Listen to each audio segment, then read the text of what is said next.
Hello, fellow risk takers, and welcome to my worst investment ever. Stories of loss to keep you winning. In our community, we know that to win in investing, you must take risk, but to win big, you've got to reduce it. To join our community, go to myworstinvestmentever.com and receive the following 5 free benefits. First, you get the risk reduction checklist I've created from the lessons I've learned from all of my guests. Second, you get my weekly email to help you increase your investment return. Third, you get a 25% discount on all A Stotts Academy courses. Fourth, you get access to our Facebook community where you can get to know guests and fellow listeners. And finally, you get the curated list that I've created of the top 10 podcast episodes. Fellow risk takers, this is your worst podcast host, Andrew Stotts from A Stotts Academy, and I'm here with featured guest Doug Gordon. Doug, are you ready to rock? I'm ready to rock.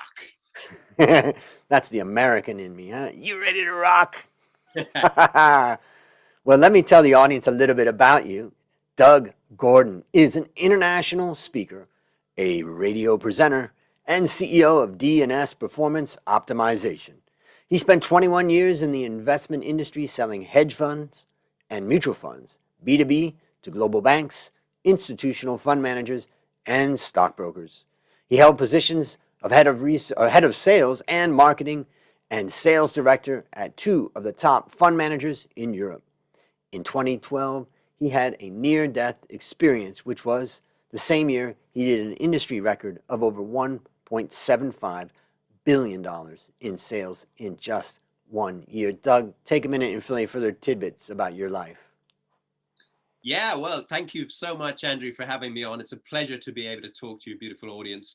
Well, look, I had a great career, really grateful for everybody I met and everybody I worked with. Obviously, 2008 hit, it was a bit of a tough time. That led to kind of stress elements, 2 operations that went wrong, 3 years of chronic pain, near-death experience in 2012, and then eventually pivoted after the ego was broken down a bit out of the industry into helping people in terms of coaching, consulting, and corporate training.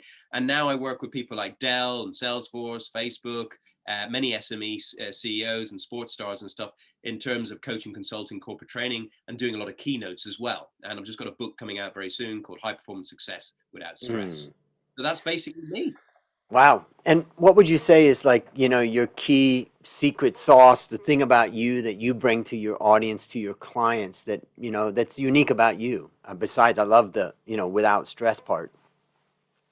Well, I think what's unique about me is that I help people make it happen in life. And my MAKE acronym is all about mindset, getting people into the flow. I've got a program that helps people get into the flow, get rid of those parental programs that you might be playing. Secondly is actions. I help people put the right actions in place and in terms of practical steps of understanding where they are and what they're trying to achieve in terms of their business through business plan, client mapping, activity mapping, and so on. Then in terms of knowledge, I help people get the right knowledge, so they know their client, know their product, know their industry, so they match their client needs to their USPs. And then finally, I help them optimize their energy to optimize their performance in life. I'm helping them to find a true purpose in what they do, so they create a love for what they do, the love for the people they work with, and a love for the clients they're working with. And I always say love's and also an acronym for lots of vibrant energy. So that's me, and I have lots of vibrant energy, and I always bring it to the park. That's fantastic. And I'm just curious, like think about a typical client. I mean, they're successful, they're working in big companies, they're at senior levels. A lot of young people listening to this think that those people really got their shit together. They know what they're doing and they're really doing well. And when I work in the corporate environment, there's very impressive people around. But yet, maybe not. Maybe we all need help. What are some of the like blocks or some of the other things that you've seen, let's say with really successful people that really can benefit from what you bring them? Well, here's the thing, Andrew, right? Every single successful sports star has a coach, right? Every single one. Whether it be Tiger Woods, whether it be the best American football player, rugby player, soccer player, they all have coaches. I mean, the rugby, I'm big into rugby, right? They have kicking coaches, scrum coaches, passing coaches, fitness coaches, mindset coaches, all for the same team, all for the same people. So, I think people are recognizing more the benefit of being able to mastermind with someone who comes from outside of the business rather than just inside of the business where they're blowing smoke up your ass. So I think it's really important to get a different perspective because we all are basically products are our parents, our preachers, our teachers, and our past relationships, right? And sometimes we hold on to anger, resentment, lack of forgiveness, or guilt in some way or form. And sometimes, people like myself can help you release these energy blockages to focus on what you want rather than what you don't want. And, I find so many people, coming to me sometimes, to improve their performance in what they're trying to do so they can make more money, or to be more productive so they get more done in less time with less stress, or they want to optimize their energy because they've had some kind of health or stress issue and they know that I've been through it, so I can utilize my experiences to help them as well. And my unique selling points is one, that in terms of what I've been through, and also worked at very high level reporting straight into CEOs all the time, but also I've also, as a trained fund manager and trained investment advisor, I sat, while at Threadneedle, I was able to sit in analyst meetings listening to CEOs, CFOs, and COOs tell me, what works and what doesn't work within their business. So I've got a very good comprehensive idea. And then I'm sitting in with fund managers who are managing portfolios of billions, talking to potential clients about what works, what doesn't work within their portfolios, within the companies, and why those companies are doing well. So you learn a lot over 21 years, obviously. And then now with my radio show, I've interviewed people like Jack Canfield, Lisa Nichols, Stephen Covey, Gary McGann, who's the chairman of Paddy Power Betfair. These type of people who've been highly successful in their fields and become New York Times bestseller, film stars, or just top CEOs, and utilizing what I learned from them as well to help the people that I'm working with. So I think they're the two sides to the kind of USPs that I can add value to people. And I think it's very important to understand, I'm here as a masterminder as well as trying to tell you what to do. Wow, what a varied experience. I mean, I've been in the sell side of the financial industry basically as a broker, and one of the things that I've totally enjoyed about that work over the years is getting on a plane from Thailand and flying to London, flying to New York, flying around the world to meet some of the brightest minds in fund management, both hedge fund and long only funds and Threadneedle and many other companies in all around the world, and then to bring your ideas to challenge, to bring them to some of the brightest minds. This was always such a challenge to originate an idea, do the research on it, and then bring it out to the world. And I found that job as an analyst one of the best.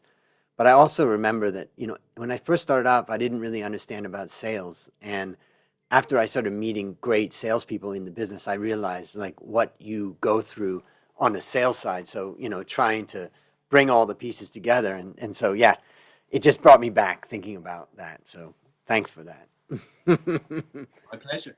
Yeah. Well, now it's time to share your worst investment ever. And since no one goes into their worst investment thinking it will be, tell us a bit about the circumstances leading up to it, and then tell us your story. Okay, well, we discussed this beforehand. So obviously, having been in the investment world, I thought I'd better give one monetary one, and then I'll go into my real one. So the one monetary one was when I moved back to Ireland because my ex, now because I'm no longer married to him, he's still alive. My ex-father-in-law had cancer and kidney failure. So I gave up the job in Columbia Threadneedle to come and work for one of my clients called Davy over here in Ireland, in Dublin. When I did that, I sold a home. So, in terms of that, we had, about 1.5 million in cash, which I put in the bank. And I left it there until we found the new house. And I was hoping that would be within 6 months. It ended up being 2.5 years. So my worst investment ever was cash. I was watching the market going like this, and I was sitting there going, oh my God, I wish I had put it into the market. So that'd be my worst investment in terms of that. But my actual worst investment in life is following other people's dreams, but also following money rather than following what was truly inside here, what was truly meant to be for me as well. And I think that happens so many people where they follow their dreams of their father or mother's dreams or their brother or sister's dreams, that say, oh, you must do this. I did this. And they get into that and they don't really follow their true dream. They don't align to their true self and follow their true mission in life. And I think that's when people are not following their true mission in life and not following truly what they're supposed to be doing in life, they end up getting ailments, getting stress, getting depression, getting anxiety, because it's almost like their true self is giving them a slap around the face going, oi, you're not doing what you're meant to be doing. And if your ego isn't listening, you're going to get that slap again and again and again and again until eventually you listen to yourself and get on track. And that's exactly what I had. And now that I'm doing what I'm doing, I had all these ailments in the past, and miraculously, they've all gone away when I suddenly align what I love doing and love helping people and focusing on adding value to people rather than focusing on how much money I'm going to make out of it. Now, As it happens, thank God, and I'm very grateful that I'm making a lot of money out of it, but it's not the focus. The focus is focusing on where, how much value can I add? What can I do to help this person to, feel a sense of purpose in their life as well? And I Mm-hmm. had, even when I was working in one of my companies, I started doing a bit of kind of Tony Robbins type kind of meetings after work with a few people. And one of the guys came up to me, he said, Doug, I'm fed up. I'm an IT guy. I'm fed up. He said, every single day I'm solving issues in terms of IT, but I don't feel any sense of purpose. You're the sales guy. You get to go out and meet clients and all that kind of stuff. That's fun for you. But for me, I got no purpose. And I said to him, well, look at what you're actually doing. As a company, we're an investment management company where we're helping that granny or grandpa, buy a better home, have a better holiday home, give more to their grandchildren, their children, to their favorite charities. We're basically making better lives for people. So every single time that you solve one of those IT issues, you're helping us do our deals better, do our valuations better, do our investment research better. Whatever it might be, you're helping us solve an issue so that we can produce the best possible results for our end customer. And in turn, you're making a life better. And when you have that realization and a sense of purpose in terms of what you're doing, you get a love for what you're doing, a love for the people you're working with, and a love for the end customer as well, which creates, as I say, love as an acronym for lots of vibrant energy. Mm. And can you remember back in the day when, maybe remember a day, a weekend, a period of time where you were really like getting close to realizing that this is, I've got to get out of this and I've got to follow my heart? Yeah, well, I remember in 2012, we had a particular, it was emerging market debt, right?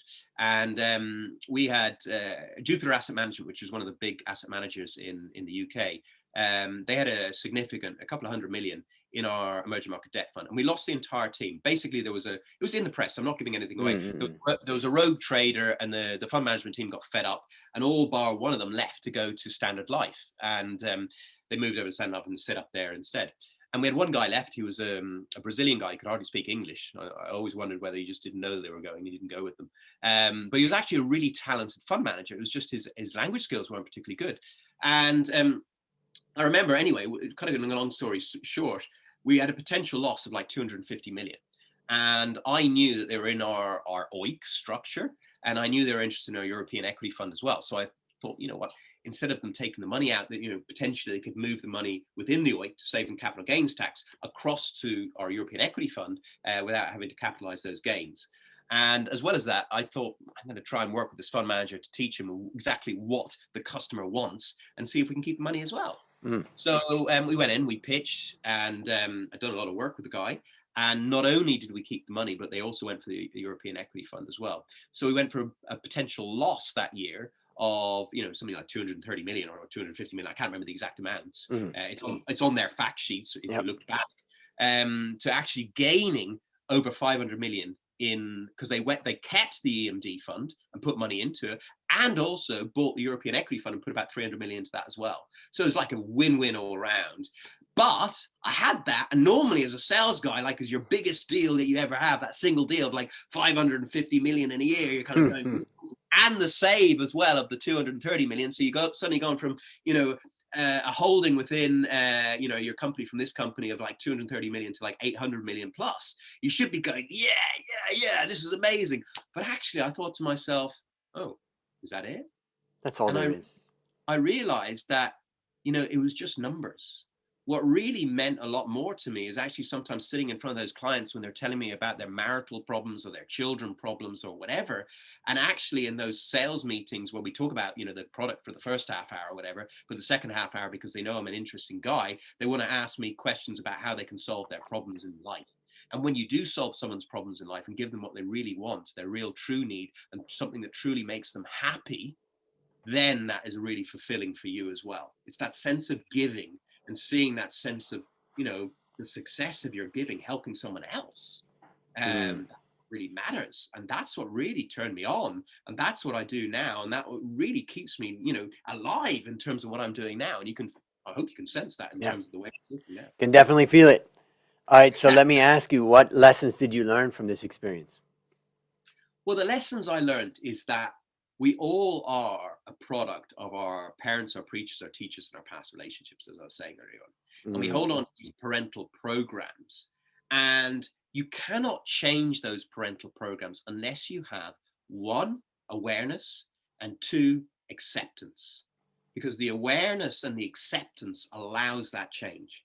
So I always give an exercise out to people where they have a look at all the traits, the parental programs, the things that don't serve them. And that could be ego. It could be lack of self-love, lack of feeling worthy of success, not actively listening to your colleagues and your relationships, to your spouse and all that kind of stuff. And if you write all those down in terms of your self-aware ones, and then have a look at the people around you, pick 5 people that test you in some way or form, maybe in business, maybe in relationships, maybe a mum or a father. And then write down all their traits and have a look at those 5 people and see if there's a commonality between those 5 people. And then if there's even between 2 of them, own it. Because the people that come into our lives mirror back the areas that we need to self-improve. And if you can utilize that reflection of what you see in them as a way of self-improving in yourself and understanding that they're coming into your life to help you to grow, to evolve, to learn, and then eventually hopefully teach someone else as well, it makes life so much easier. When you're going through some real shit with someone who's really giving you a lot of hassle, either in business or in a relationship, and you can look at that someone and say, okay, what am I learning in this situation? What's mirroring back in this situation that I can learn from? It changes and turns that situation on the head to be a confrontational one, to being a learning situation instead. Very powerful. So then you get self-aware views, your mirror views, and then finally something I learned as well is to then phone a friend, phone someone you really trust and ask them to tell you everything they see in you that they don't like as well.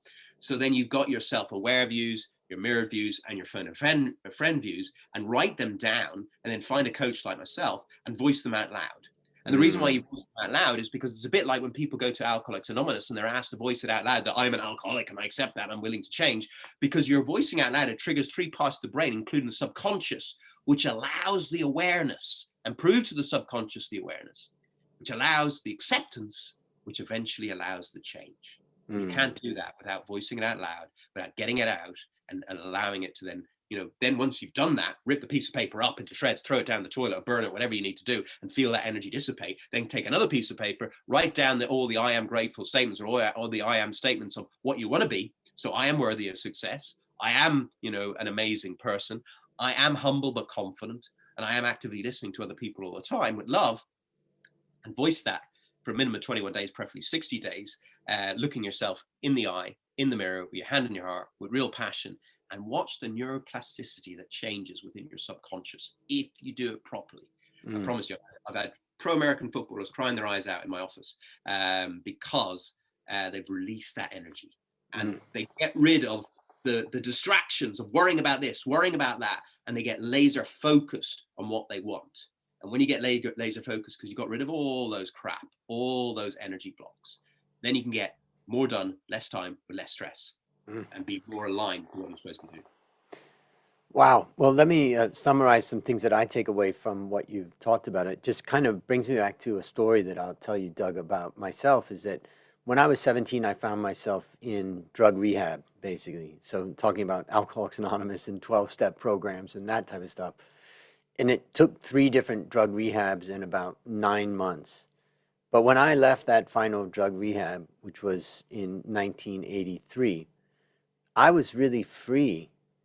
I still, of course, you as you were saying, you don't get rid of your parental tapes, and they're always there to some extent, and I had some, but generally, I was free. I was like a bird, and I was free. And I remember the first year or so coming out, I didn't have any money, I didn't have any job, definitely wasn't going to be able to go to college, and I worked in a factory, and I was just happy every single day. I would meet my friends after work and we would just hang out. We'd go to a meeting or whatever. And then so I always go back to that time and remind myself that you don't need money to be happy.